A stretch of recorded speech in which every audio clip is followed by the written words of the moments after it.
Hey there, email geeks. Welcome back to another episode of Feedback Friday. This week, we've got a special guest, Aysha Marie Zouain. She's a senior consultant specializing in Salesforce Marketing Cloud at Deloitte Digital. Welcome, Aysha. How are you?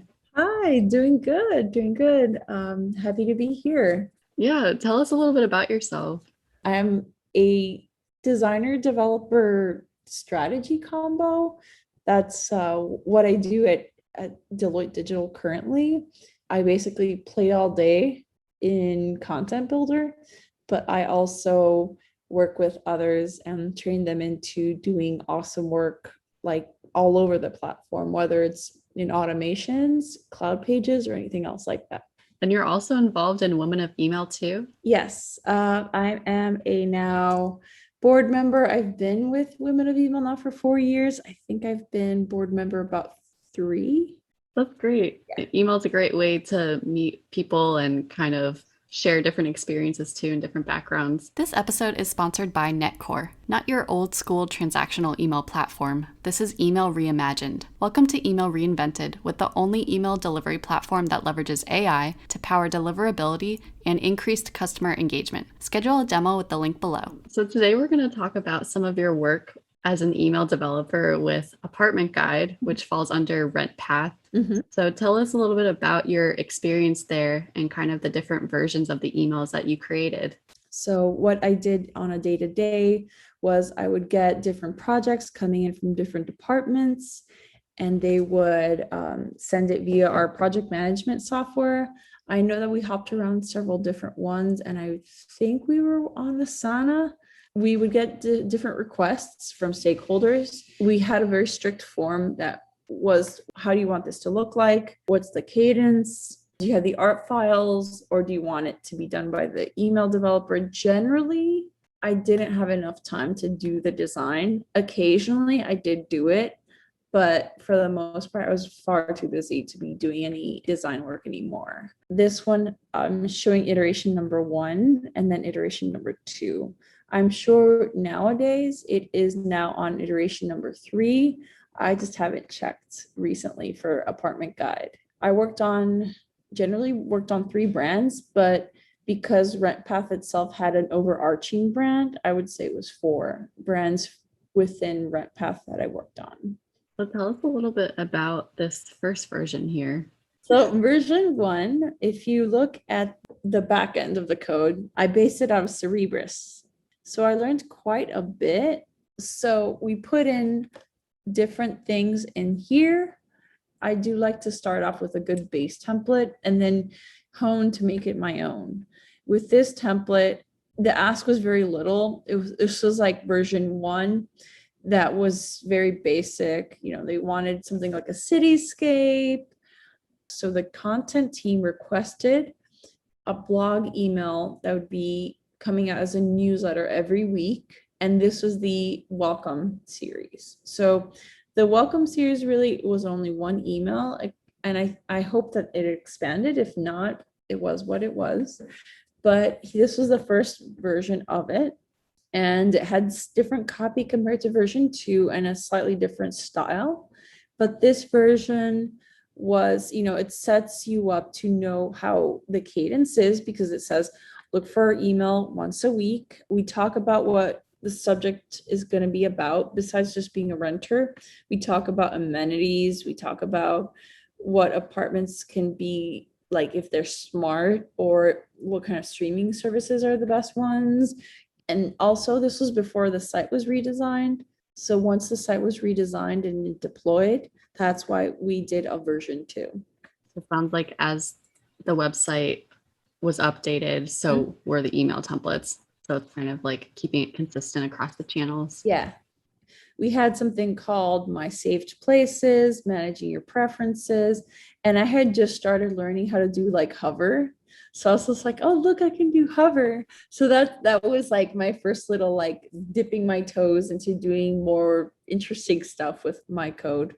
That's a nice effect there. Just kind of like a subtle sort of surprise for the subscriber. Yeah. I know that it changes significantly. And also in the bottom, you have the equal opportunity housing. I think it's awesome and really important that companies like RentPath make sure that they show that they are. just because it kind of puts the user at ease that, they have an equal opportunity. And at least the company itself was very much so like, we always need to have that in our emails because we really are always advocating for everyone to have an equal opportunity for housing. I mean, RentPath has an arm for volunteering that I've always enjoyed, and it shows in some of the content that we post out, or that when I was a part of it. So let's hop over to version 2. This one I feel like is a lot stronger. I even wanted to make it even fancier. It was my own idea to keep it updated. So I was like, hey guys, why don't we keep it more like the way that the site looks like? And they're like, okay, because it's not the real like money driver. This is more like a nice to have. The main driver were the transactional emails. So specifically, this was a kind of a nice to have, but at the same time, this was also like the unifying kind of code base that you can see here, because we had already done a design system with Trendline, and this was using part of their base code, and I customized it. So if I ever did something that was really cool, I could bring that over to other templates and swip and swap anything else I wanted.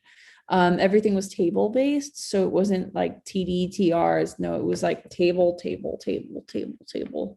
So you can easily make it modular. And even though TDTRs is modular, we had like the preference to make it tables. So that's how I built this one out and customized it to make it look like the branding for the new site. We still kept the top. Everything else from like that logo down was of my own making, except for like the footer, because the footer was the designers over at Trendline. And then it looks like also with the copy, you added a couple links. So in the first version, it looked like it was more text-based and it didn't link out. Yeah. And here it's more like linking to specifically like streaming services, smart apartments, rent control, and it's kind of like guiding the subscriber in that sense. I think the most important thing when you're working with teams is that not everyone's going to know as much as you as the email marketer, email developer, or whatever your title is, or specialist. They're not quite going to know or appreciate as much as you. So I feel like you're always the educator. So what I did here is I was like, hey, let's link it out back to the site so people won't just completely always ignore this little welcome email. Let's keep it a little bit more entertaining. And even though I didn't win out the battle of having really cool graphics, at least I was able to win them over by saying, look, let's link out streaming services. Let's link out smart apartments and rent control, because those are things that are really important to renters, or at least in a cursory manner. I think you make a great point about being the educator and how sometimes like when you're working with companies, they are really looking to you to be that guide. Yeah. Or maybe they don't know, hey, this should be the CTA or this is what should we be linking out to. And so you come in as that expert and saying like, hey, I think that renters would like this. Yeah. And we might get more engagement or something like that. And since building these, what is something that you've carried with you, either like something that you learned or something that you would change? A lot of emails that I created at RentPath gave emails more breathing room than I did before. So there's a lot more white space, but you can digest the content a lot better. What are some of your favorite resources for coding? I'm following a bunch of people on Twitter. That's actually what's been helping me out more, because I'm not on Email Geek Slack quite as much, but I also, like to learn from my own coworkers, because a lot of us are stuck in the trenches, aren't really famous for what we do, but we're still happy to share and learn what we've been experimenting with.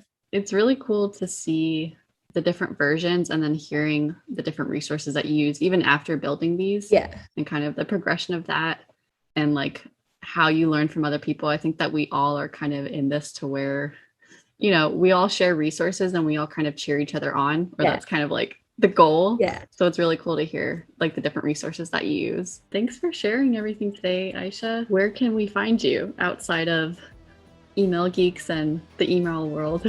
You can find my Twitter. I'm still Black and Honesty. I'm always sharing, either jobs or really cool things I found out to do. Everyone go follow Aysha, support her work, check out Women of Email, and maybe we'll see you on a future episode. Yes, definitely. Have a good one, everyone. Okay. Bye. Happy Friday. Happy Friday.